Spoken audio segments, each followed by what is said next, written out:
So my overall impression was that Malcolm X was a movie I should have seen way earlier in my life because it's it was just a really educated film, and I believe it's really important to our history. And I don't know, it was just a really good movie.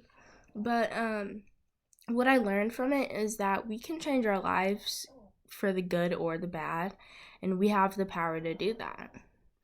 And then I learned from Spike Lee that, so I was doing research into him because I have seen a few of his films, which I didn't know until I researched him and stuff.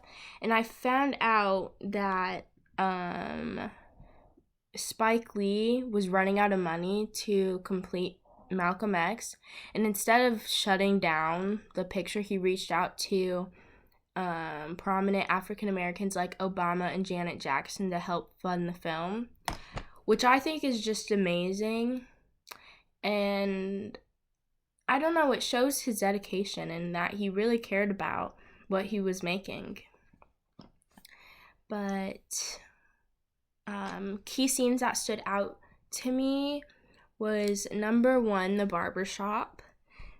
And that started at 4:19, and I just thought it was a really funny scene.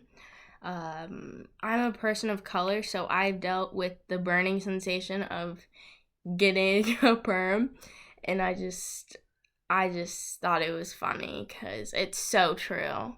And then I know it's cliche to say this, but obviously the assassination scene stood out to me, which started at the timestamp of 3:03. It was just really upsetting to see him still getting shot in front of his kid, and it was his lifeless body. But I don't know, that one. And it's also different from other assassinations that we learn about in history, like JFK.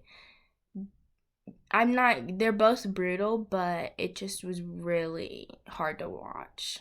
Um, but yes, that is my overall impression of the film.